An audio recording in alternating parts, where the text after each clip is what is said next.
had their lives disrupted. Losing their jobs, losing their income, even losing. It certainly is unprecedented in the impact that it's had around the world. Thanks for joining us. I know we're surrounded by uncertainty. It feels like everything is changing.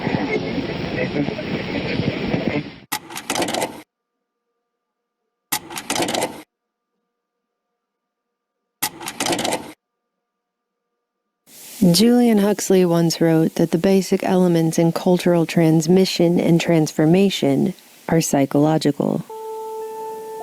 This is how we change. Since time immemorial, high rituals have been performed to transform reality.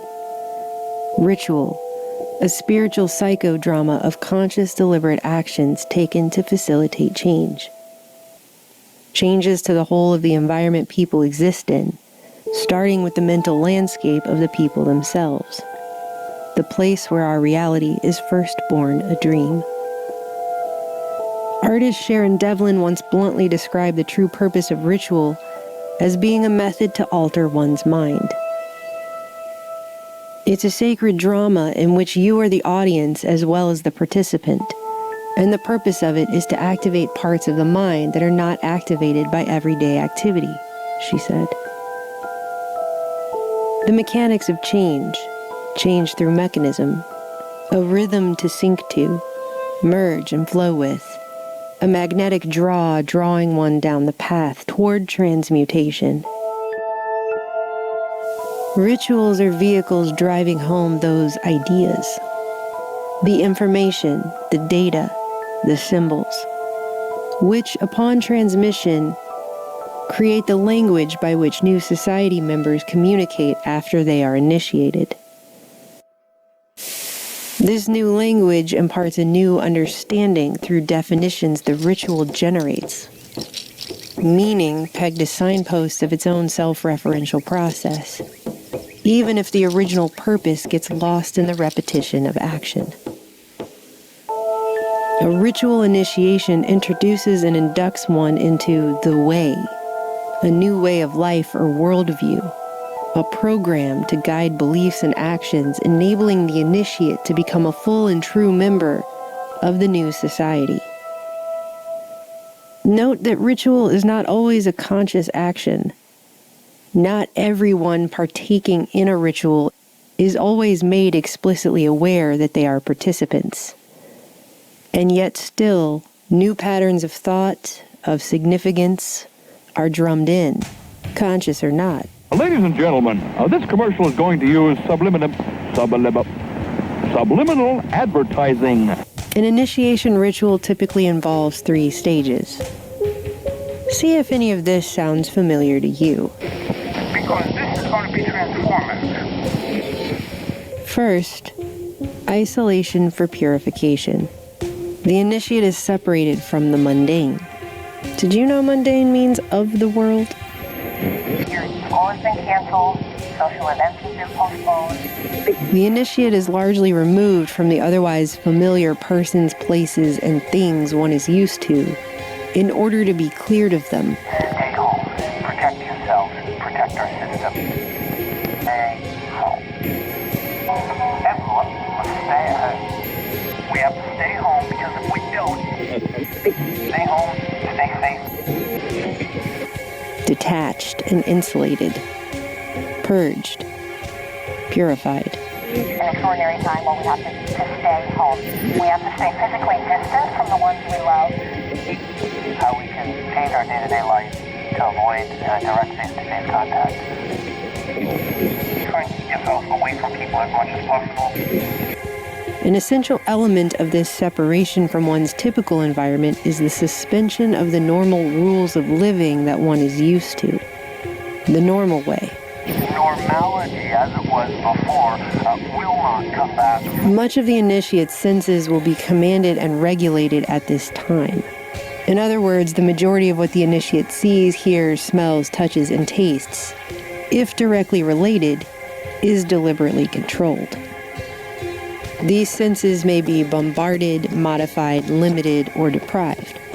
But regardless, perceptions and experiences are ultimately overseen by the high priests and priestesses directing the ritual's performance, enabling new light to shine through a newly opened window of thought. Every generation has a higher purpose.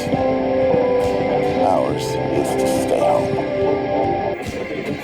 With nowhere else to go except where allowed, the insulated, isolated initiate may be forced to confront his or her own reflection, and inner shadows that have been ignored or buried somewhere deep beneath the average day-to-day suddenly become unavoidable. Triggers detonated. Another purge. Just as they involve surrender, initiation rituals may also involve sacrifice.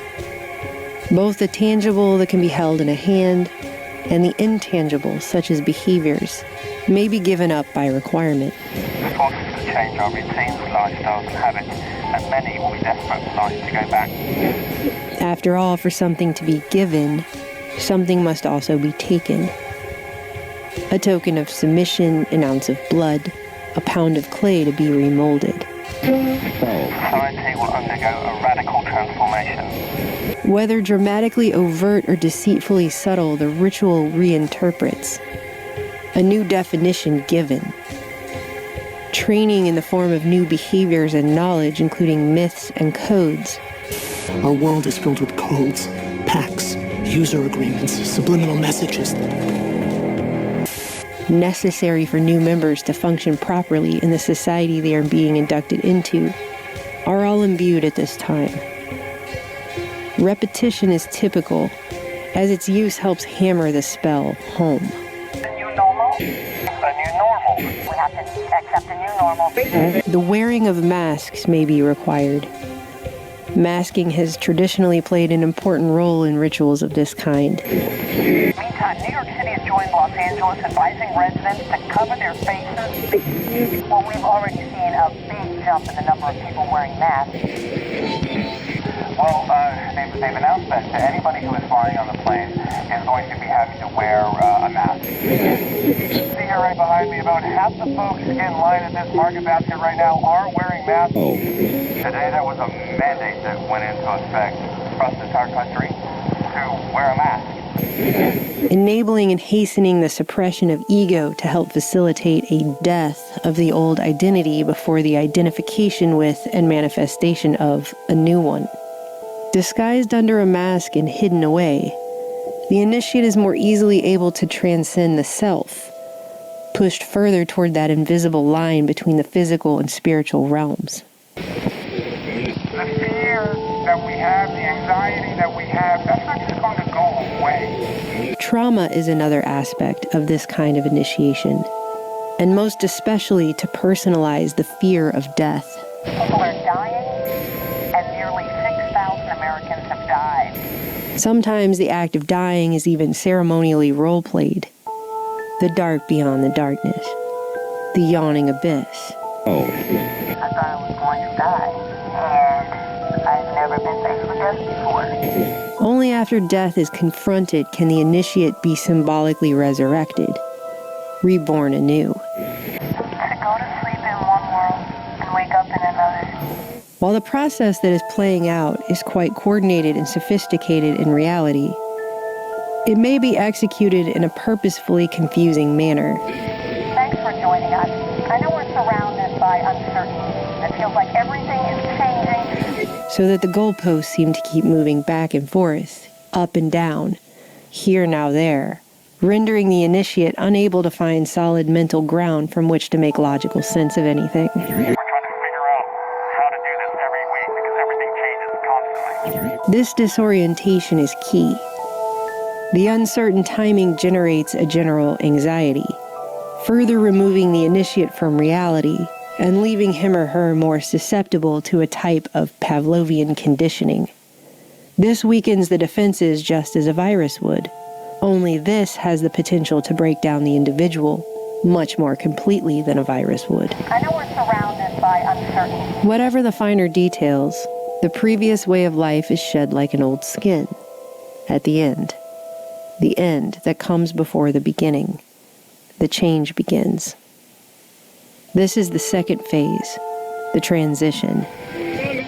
Is liminal time or liminal space.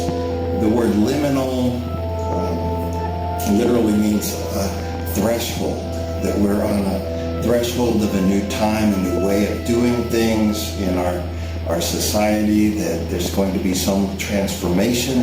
As the old self symbolically dies and passes away, the initiate descends into a state of liminality, a sort of fever dream purgatory nowhere land, the void in the middle.